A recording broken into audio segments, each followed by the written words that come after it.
창문에는 화려한 결혼식 장식이 붙어 있었고 낮에 손님들이 돌아간 후에도 음식 냄새가 공기 중에 희미하게 남아 있었다.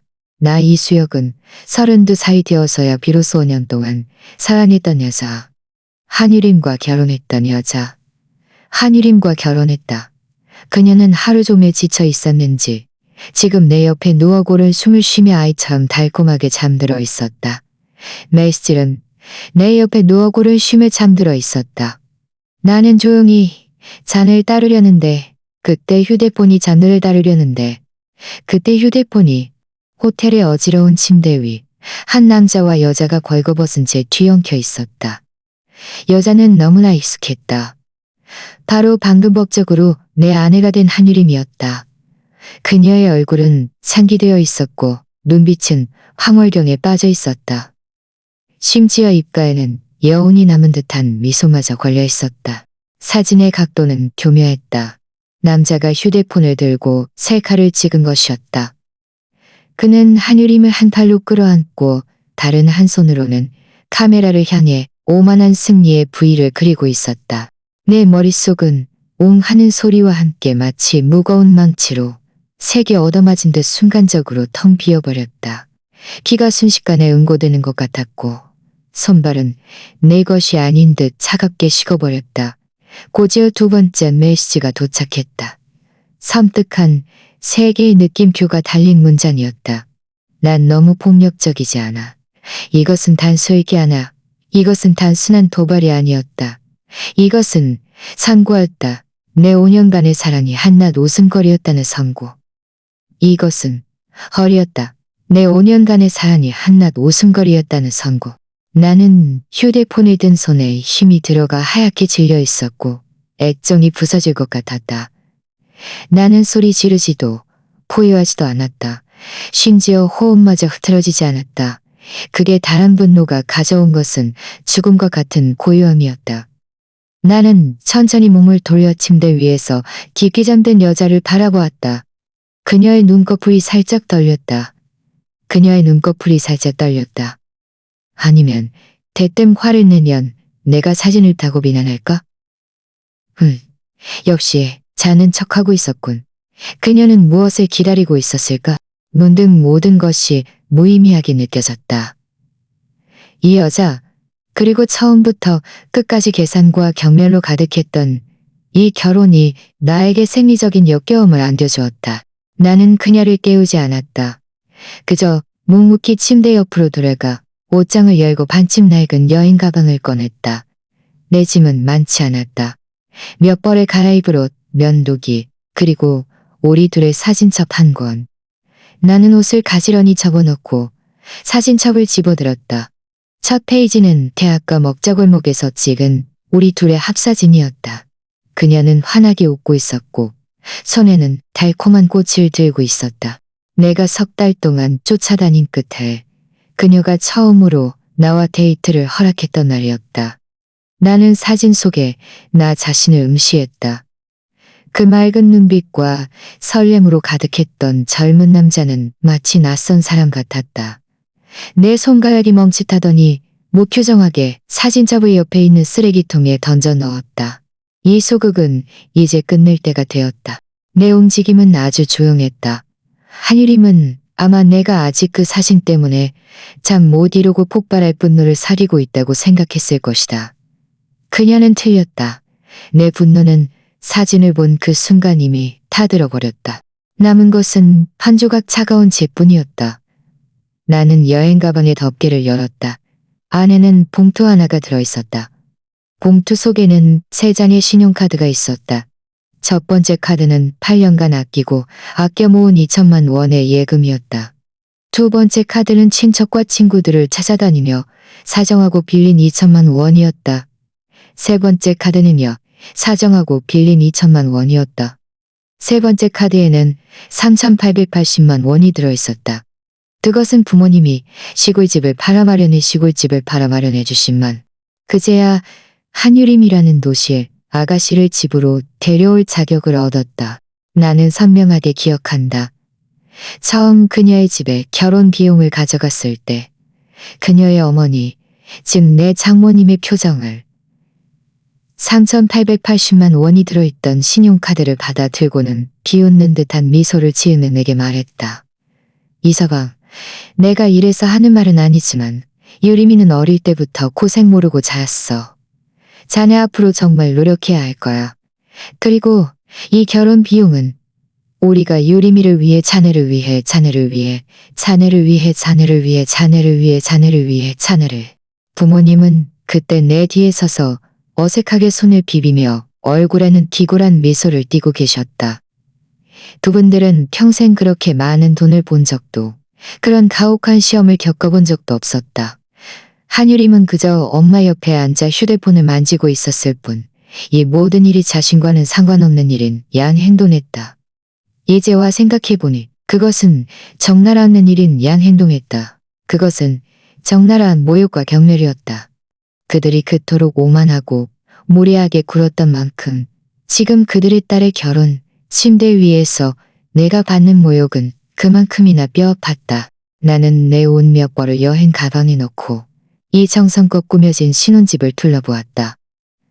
이 아파트의 계약금 5천만 원 중 3,500만 원을 내가 냈다. 거의 모든 저축을 털어넣은 것이었다. 등기부등본에는 우리 두 사람의 이름이 적혀 있었다.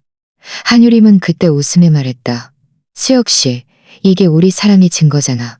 나는 벽에 걸린 거대한 웨딩 사진을 바라보았다. 사진 속에 나는 행복하게 웃고 있었지만 한유림의 웃음은 이제 와보니 계산적이고 형식적이었다. 나는 걸어가서 부수지도 찢지도 않았다. 그저 조용히 바라보았다. 마치 위선적인 얼굴을 뼛속 깊이 새겨 넣으려는 듯이. 그리고 지갑에서 내 아파트 열쇠를 꺼내 침대 머리맡 협탁 위에 조용히 놓았다. 옆에는 방금 내가 써놓은 쪽지가 깔려 있었다. 집은 당신에게 줄게. 내가 졌던 빚은 내가 갚을게. 이 모든 것을 마치고 나는 여행 가방에 지퍼를 올렸다. 미련 한 조각 없이 몸을 돌려 문으로 향했다. 문손잡이를 잡고 막 떠나려 할 때 뒤에서 한유림의 잠에 취한 목소리가 들려왔다. 오멀거리며 물었다. 수혁 씨, 어디가? 나는 뒤돌아보지 않았다. 당신이 영원히 찾을 수 없는 곳으로. 나는 문을 열고 나섰다. 내 뒤의 모든 것, 그리고 죽어버린 내 5년의 청춘을 문 안에 가두었다. 내 모든 열정과 존엄을 갉아먹었던 이 결혼은 시작하는 첫날에 끝이 났다. 새벽 3시 거리는 텅 비어 있었다. 나는 여행 가방을 끌고 차가운 가로등 아래를 걸었다. 그림자가 길게 늘어졌다. 갈 곳이 없었다. 8년간 고군분투했던 이 도시는 지금 나에게 몸을 기대란 뺨의 공간조차 허락하지 않았다. 나는 휴대폰을 꺼내 주소록을 뒤지다가 마지막으로 김태우에게 전화를 걸었다. 그는 나의 대학교 친구이자 가장 친한 형제였다. 전화는 한참 동안 울린 후에야 연결되었다 통한 울린 후에였다. 김태우의 몽롱한 목소리가 들려왔다. 김태우의 몽롱한 목소리가 들려왔다. 예산말을 이을 수 없다. 더 이상 누구야? 이 새벽에? 수혁이. 너 결혼하지 않았어? 그토록 강하게 버티던 두기 형제의 목소리를 듣는 순간 와르르 무너져 내렸다. 전화 너머의 김태우는 뭔가 이상함을 감지한 듯 목소리가 순식간에 또렷해졌다. 너 왜 그래? 무슨 일이야? 울었어? 나는 깊이 숨을 들이쉬며 거의 붕괴 직전의 감정을 진정시키려 했었다. 쉰 목소리로 말했다. 나 갈 곳이 없어. 너네 집에서 하루만 묵을 수 있을까? 어디야? 당장 데리러 갈게. 그는 내 발치에 놓인 여행 가방을 보고는 얼굴이 순식간에 굳어졌다. 차 안에서 김태우는 내게 담배 한 대를 건네고 자신도 한 대를 피워 깊이 빨아들인 후에야 물었다. 말해봐, 무슨 일이야? 나는 말없이 휴대폰을 그에게 건넸다. 김태우는 휴대폰을 받아 한 번 훑어보자마자 차 안의 공기가 순식간에 얼음장처럼 차가워졌다. 그는 휴대폰을 센터페시아에 3개 내던지며 욕설을 퍼부었다. 젠장 그 개같은 년, 내가 그년이 좋은 년이 아니라고 진작에 알았어. 나는 의자에 기대 눈을 감았다. 지친 목소리로 말했다. 끝내지 않으면 어떻게 해. 다시 돌아가서 그 바람난 년놈들을 한바탕 때려주고 그럼 어떻게 돼? 온 동네방네 소문나서 부모님 얼굴도 못 들고 다니게 할까? 그렇다고 이렇게 그냥 넘어갈 수는 없어. 김태우는 핸들을 부서뜨릴 듯 움켜쥐었다. 이렇게 그냥 핸들을 부서뜨릴 듯 움켜쥐었다. 3,880만 원의 결혼 비용. 그리고 네가 낸 계약금 3,500만 원. 나는 눈을 뜨고 창밖으로 빠르게 스쳐 지나가는 거리 풍경을 바라보았다. 내 눈빛은 죽은 듯 고요했다. 하지만 다시는 돌아가지 않을 거야. 영원히. 김태우가 빌린 허름한 원룸에 도착했다. 그는 깨끗한 잠옷한 벌을 찾아주었다. 나는 묵묵히 욕실로 들어가 샤워기를 틀었다.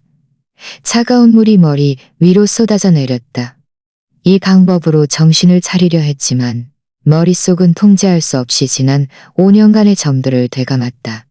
나는 그녀에게 200만 원짜리 명품 가방을 사주기 위해 3개월 내내 라면만 먹었던 것을 떠올렸다. 괜찮네. 라고 시큰둥하게 말했다. 나는 그녀의 부모님이 처음 나를 만났을 때의 그 까다롭고 심사하는 듯한 눈빛을 떠올렸다. 마치 내가 살아있는 사람이 아니라 가치를 매겨야 할 상품인 것처럼. 나는 부모님이 그 결혼 비용을 마련하기 위해 고개를 숙이고 친척들에게 사정하며 밤새도록 머리가 하얗게 새어버린 것을 떠올렸다. 나는 결혼식에서 사회자가 한유림에게, 이수혁 씨와 결혼하식에서 사회자가 한유림에게 모든 세부 사항은 이미 답을 주고 있었는데 나는 그저 자기 기만에 빠진 아름다운 꿈속에서 깨어나고 싶지 않았을 뿐이었다. 물소리 속에서 나는 더 이상 자신을 통제할 수 없었다. 바닥에 웅크리고 앉아 아이처럼 소리 없이 울었다. 그것은 32년 동안 내가 흘린 가장 많은 눈물이었고 동시에 가치 없는 한 여자를 위해 흘리는 마지막 눈물이었다. 날이 밝았다. 나는 김태우의 작은 소파에서 잠이 깼다. 눈은 돌덩이처럼 무거웠다. 김태우는 이미 출근하고 없었다. 식탁 위에는 그가 사다 놓은 아침 식사와 쪽지 한 장이 놓여 있었다. 형제여 힘내라. 아무 생각도 하지 말고 일단 배부터 채워. 저녁에 돌아오면 술 한잔 하자. 나는 빵을 들었지만 전혀 식욕이 없었다. 휴대폰은 어젯밤부터 계속 진동하고 있었다. 한유림과 그녀의 엄마에게서 온 전화였다. 그리고 읽지 않은 수십 개의 카톡 메시지도 있었다. 나는 하나도 보지 않고 그들의 연락처를 모두 차단했다. 그리고 부모님께 전화를 걸었다. 전화가 연결되자마자 엄마의 흥분된 목소리가 들려왔다. 여보세요? 수여가 왜 이렇게 일찍 일어났어? 유림이는? 너희 젊은 사람들은 신혼 첫날부터 잠을 더 자야지. 어머니의 즐거운 목소리를 들으니 내 가슴은 바늘로 찔리는 듯 아팠다. 나는 한참 동안 침묵하다가 겨우 입을 열었다. 엄마, 저 한유림이랑 헤어졌어요. 전화 너머는 순식간에 조용해졌다. 몇 초 후 아버지의 떨리는 목소리가 들려왔다. 수여가, 뭐라고? 오늘이 너희 결혼 이틀째인데 무슨 농담을 하는 목소리가 들려왔다. 수여가 무슨 농담을 하는 거야. 그들이 감당하지 못할까봐 두려웠다. 모든 잘못을 나 자신에게 뒤집어 씌울 수밖에 없었다. 이어서 긴 침묵이 흘렀다. 나는 엄마의 억눌린 울음소리와 아빠의 거친 숨소리를 선명하게 들을 수 있었다. 수여가, 내 아들아. 도대체 왜 그러니? 엄마는 결국 크느껴 울었다. 나는 이를 악물고 눈물이 떨어지지 않게 참았다. 엄마 묻지 마세요. 제가 잘못했어요. 제가 그 사람에게 어울리지 않았어요. 전화를 끊자마자 나는 모든 힘이 빠진 듯 소파에 주저앉았다. 나는 이 소식이 두 노인에게 얼마나 큰 충격이지 않았다. 그들은 평생의 희망을 내게 걸었고 내 결혼을 위해 모든 것을 털어놓았으며 사람들에게 신세를 졌다. 그런데 나는 그들에게 이런 결과를 안겨준 것이었다. 한유림에 대한 증오가 이 순간 절정에 달했다. 그녀는 나의 사랑과 존엄뿐만 아니라 내 부모님의 노년과 희망마저 파괴한 것이었다. 오후에 모르는 번호에서 전화가 왔다. 전화를 받자마자 장모님의 날카롭고 귀에 거슬리는 고함 소리가 들려왔다. 이수혁, 너 이 배은망덕한 놈. 무슨 뜻이야? 내 딸이 뭘 잘못했는데? 결혼 이틀 만에 잠적해. 너 남자 맞아.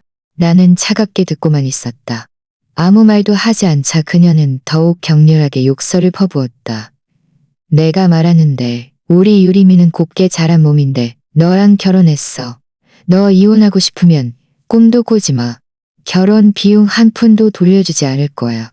그리고 집도 우리 유리미 이름으로 대형이다. 그리고 집도 우리여 있으니 탐낼 생각도 하지 마. 다 말씀은 끊어요. 앞으로 다시는 내게 전화하지 마세요. 나는 마침내 입을 열었다. 목소리는 얼음장처럼 차가웠다. 그렇지 않으면 나는 잠시 멈췄다가 한마디 한마디 힘주어 말했다. 당신 딸이 한 짓을 인수해서 당신 아파트 단지 전체에 붙여버릴 거예요. 말을 마치고 나는 전화를 끊고 전원을 꺼버렸다. 세상은 마침내 조용해졌다.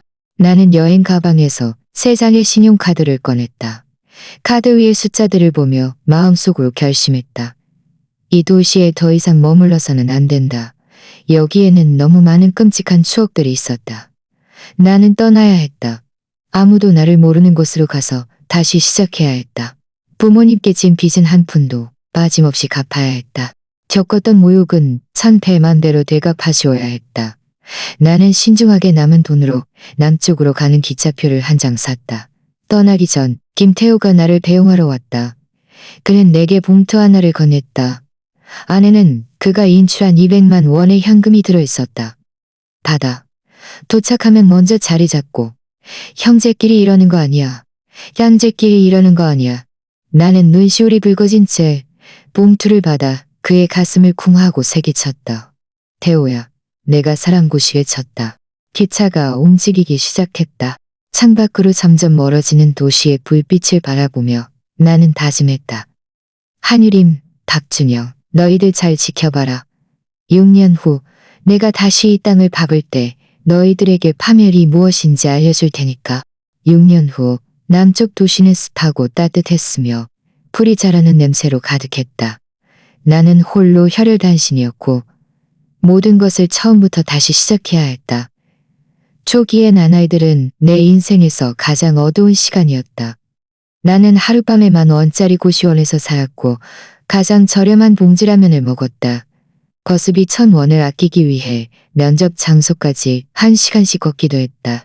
나는 건설 현장 잡부로 일했고 시멘트를 날랐으며 배달 아르바이트를 했다.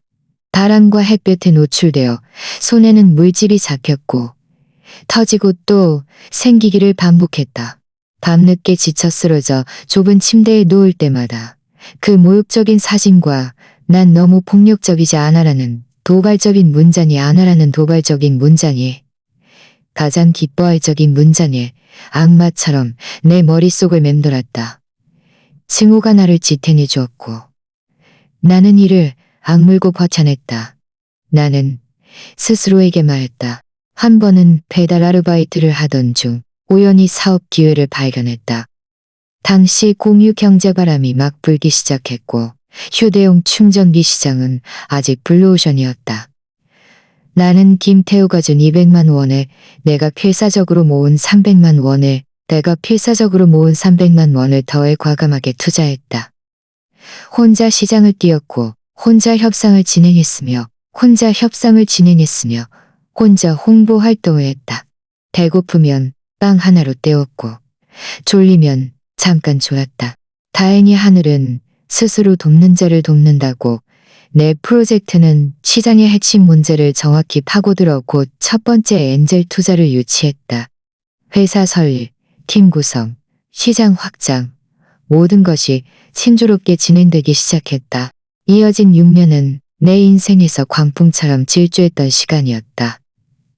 나는 거의 모든 휴식 시간을 포기하고 마치 기계처럼 미친 듯이 일했다. 상업은 전쟁터와 같았고 나는 온갖 암투와 치열한 경쟁을 겪으며 과감하고 신속한 수단을 배우게 되었다. 한때 순진하고 무지했던 시골 청년은 날카로운 눈빛과 단호한 결단력을 지닌 신흥 사업가로 변모했다. 6년 만에 내 회사는 보잘것없는 작은 작업실에서 업계 내 유니콘 기업으로 성장했고 시장 가치는 1조 원을 넘어섰다. 나 또한 아무것도 없던 가난한 청년에서 사람들이 수십억대 자산가, 이 대표라고 부르는 인물이 되었다.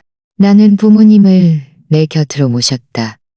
도심에서 가장 좋은 아파트 단지에 대형 평수 아파트를 사들이고 전담 가사 도우미를 고용해 돌보게 했다. 김태우에게 빌린 200만 원은 원금과 이자를 합쳐 1억 원을 돌려주었다.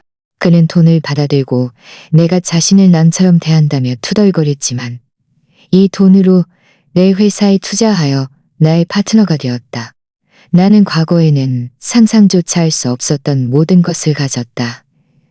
호화로운 집, 고급차, 셀 수 없는 재산, 그리고 사람들이 경외하는 지위. 그러나 내 마음속에는 항상 구멍이 있었다. 6년 전 그 결혼식 밤에 잔인하게 찢겨나갔던 그 상처는 단 한 번도 제대로 아물지 않았다. 그러던 어느 날 회사 전략개발팀에서 기획서를 제출했다. 이 대표님, 저희는 고향에 대규모 스마트 농업생태 단지를 건설하여 국가의 농촌 활성화 정책에 부응할 계획입니다. 여기 프로젝트 기획서입니다. 한번 보시겠습니까? 나는 기획서를 펼쳐들었다. 익숙하면서도 낯선 지명을 보며 6년간 봉인되었던 기업이 순식간에 물밀듯 밀려왔다. 김태우이 순식간에 물밀듯 밀려왔다.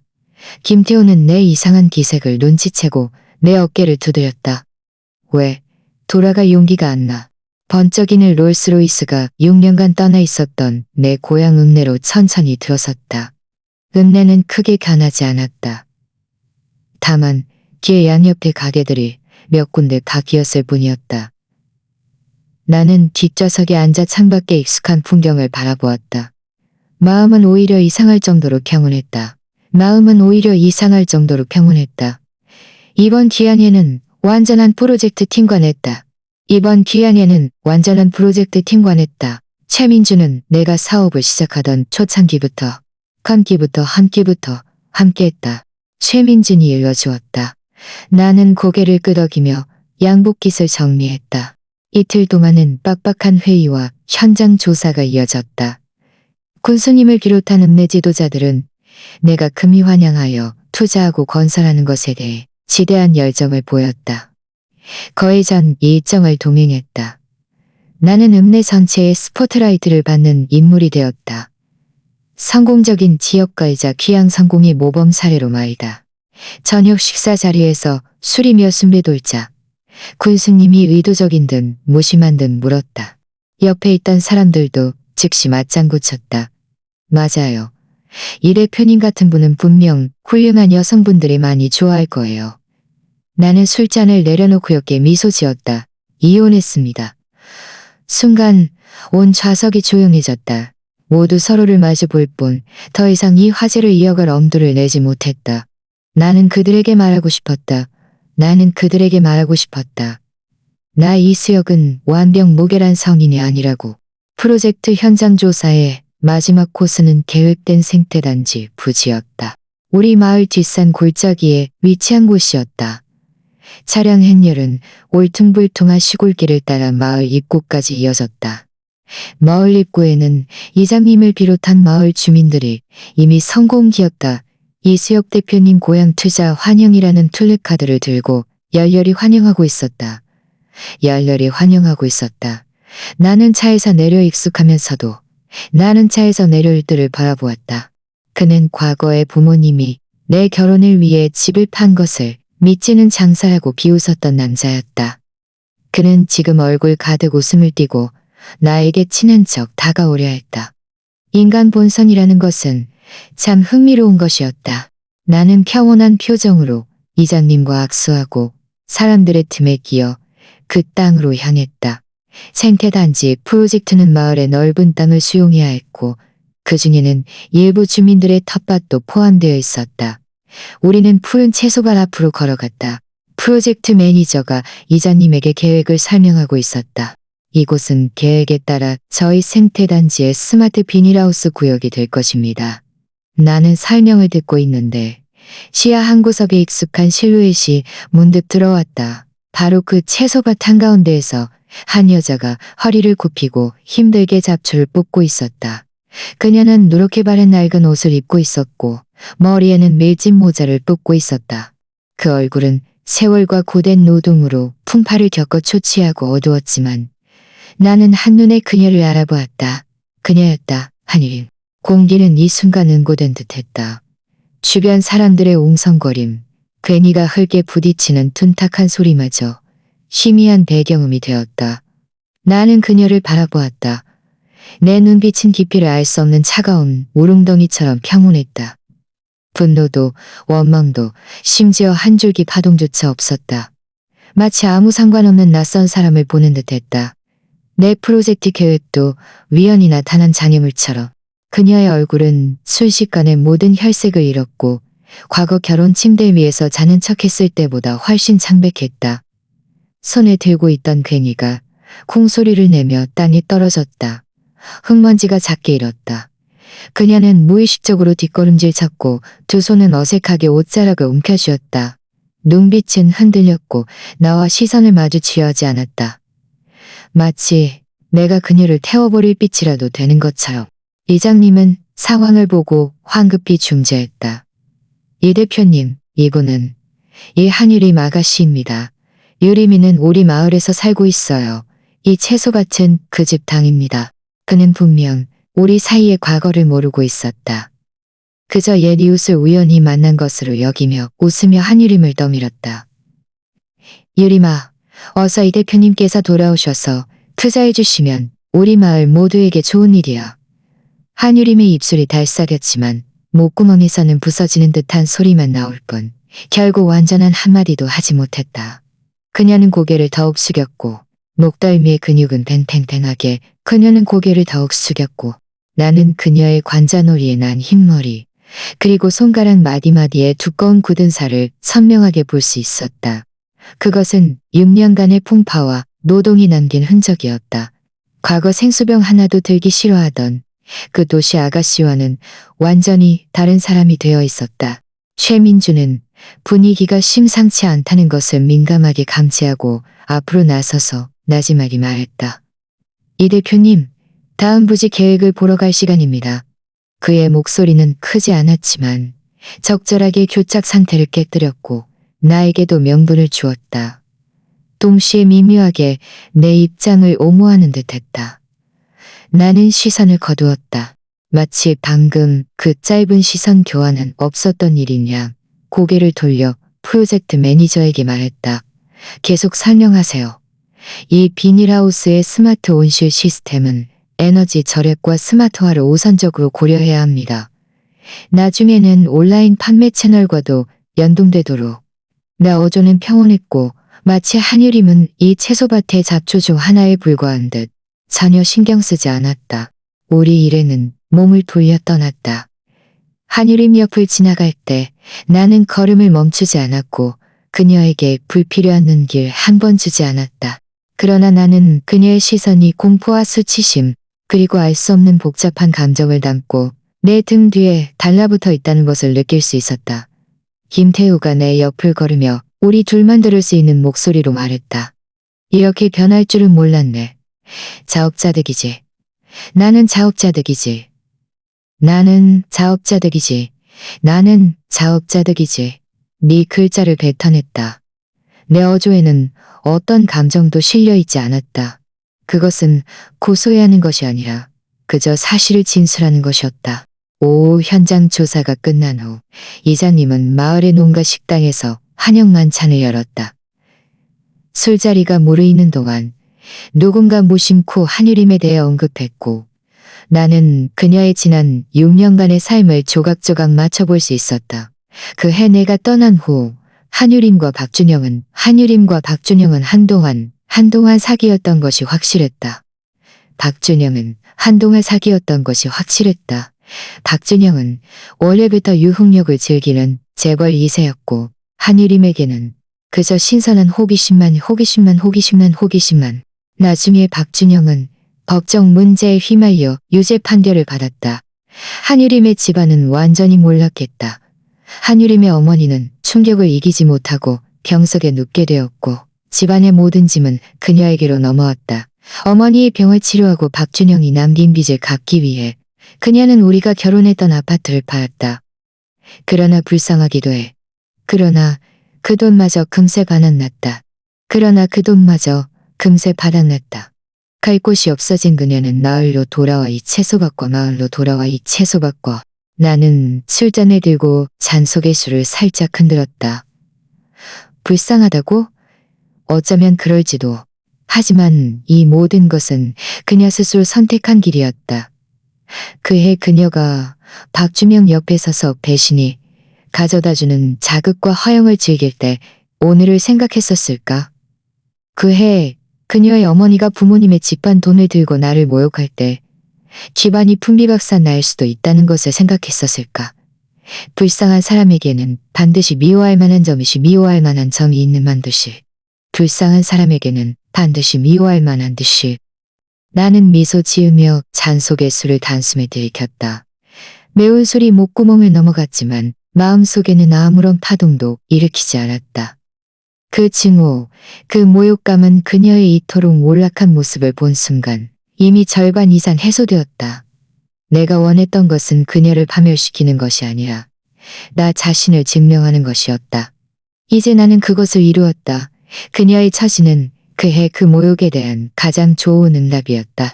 만찬이 절반쯤 지났을 때 종업원이 한 사람을 데리고 들어왔다. 바로 한유림이었다.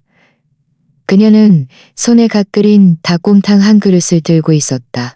문가에서 어색하게 서서 들어오지 못하고 있었다. 이 대표님. 이장님이 황급히 일어섰다. 요리미가 대표님께서 오셨다는 소식을 듣고 몸보신하시라고 특별히 닭곰탕을 끓여왔습니다. 모든 시선이 한유림에게 집중되었다. 동정심, 구경하는 재미, 그리고 아첨하는 시선들. 한유림의 얼굴은 새빨갛게 달아올랐다. 한 걸음 한 걸음 내 앞으로 다가와 닭곰탕 그릇을 조용히 탁자 위에 놓았다. 나는 그 닭곰탕 그릇을 보지도 않았고 그녀를 보지도 않았다. 그저 덤덤하게 말했다. 필요 없어요. 저는 남이 만든 음식은 먹지 않습니다. 남이라는 두 글자는 날카로운 칼처럼 한유림의 가슴을 세게 찔렀다. 그녀의 얼굴은 순식간에 창백해졌고 눈에는 눈물이 그렁그렁했지만 필사적으로 참으며 떨어뜨리지 않으려 했다.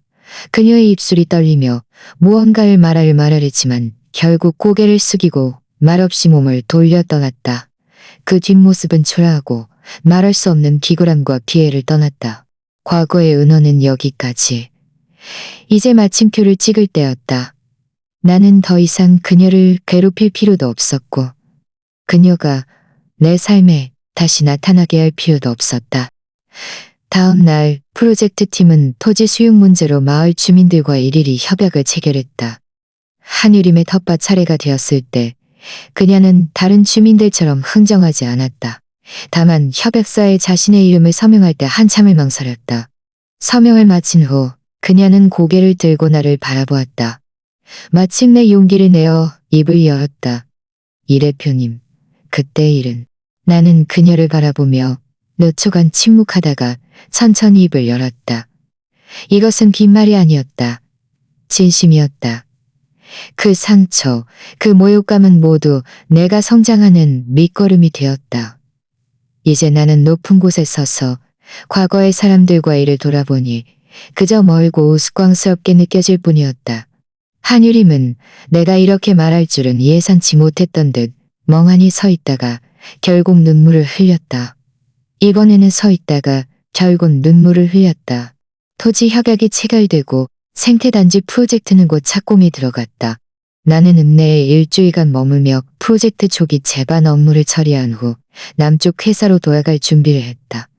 떠나는 날 김태호와 최민준이 나를 역으로 배웅하러 왔다. 마을 입구를 지날 때 나는 우연히 한유림이 길가에 서 있는 것을 바라보았다. 손에는 찬 가방왔다. 나는 고개를 저으며 창밖으로 빠르게 스쳐 지나가는 풍경을 바라보았다. 가자. 차는 읍내를 벗어났고 내 끔찍했던 과거와도 완전히 멀어졌다. 최민준이 서류한 뭉치를 건넸다. 이 대표님, 박준영에 출소했습니다. 읍내로 돌아왔다고 하는데 한유림을 찾고 있는 것 같습니다. 나는 서류를 받아 한 권 훑어보고는 옆에 놓았다. 우리와는 상관없는 일이야. 현지 담당자에게 주의 깊게 지켜보라고 해. 소란 피워서 프로젝트 진행에 방해되지 않게만 하면 돼. 박준영이든 그들은 이미 내 인생에 지나간 손님들이었다. 그들의 은원과 사연, 증오는 더 이상 나를 얽매지 못했다. 내가 지금 해야 할 일은 눈앞의 모든 것을 지키고 부모님과 형제를 잘 돌보며 함께 힘을 합쳐 생태단지 프로젝트를 성공적으로 추진하여 고향 발전에 기여하는 것이었다. 기차가 움직이기 시작했다. 나는 부모님께 전화를 걸어 내가 잘 지내고 있으니 조만간 찾아뵙겠다고 말씀드렸다. 전화 너머 엄마의 목소리에는 안도감이 가득했다. 수여가 네가 지금 잘 지내니 엄마는 마음이 놓인다. 너무 무리하지 말고 몸 조심해라. 전화를 끊고 나는 의자에 기대 눈을 감았다. 햇살이 기차 창문을 통해 들어와 따뜻하고 밝았다. 6년 전 나는 상처와 모욕감을 안고 이곳을 떠나며 모든 것을 되찾겠다고 다짐했었다. 이제 나는 그것을 이루었다. 그러나 나는 깨달았다. 최고의 복수는 결코 상대를 파멸시키는 것이 아니라 나 자신의 삶을 잘 살아내는 것이라는 것을. 타버린 과거, 뼛속 깊이 새겨진 증오, 그 모든 것이 결국 앞으로 나아가는 힘이 되었다. 나는 더 이상 사랑과 존엄에 버림받았던 가난한 청년이 아니었다. 나는 이수혁이다. 부모님의 기댈 곳이고 형제의 든든한 버팀목이며 고향의 희망을 가져다줄 기업가다. 휴대폰이 울렸다. 휴대폰이 울렸다. 나는 열어서 항목 하나하나를 꼼꼼히 살펴보았다. 눈빛은 단호하고 침착했다. 과거는 이미 지나갔고 미래는 무엇이든 가능하고 침착했다. 이번에는 무엇이든 가능하다. 이번에는 나 자신을 위해 살고 가치 있는 위해 살 것이다. 가치 있는 것들을 위해 살 것이다. 한유림과 박진영. 그들의 인생은 어둠이 지나간 후에는 더욱 눈부신 햇살이 쏟아져 내렸다. 나는 눈을 뜨고 먼 곳을 바라보았다. 입가에는 잔잔한 미소가 번졌다. 새로운 여정은 이제 막 시작되었다.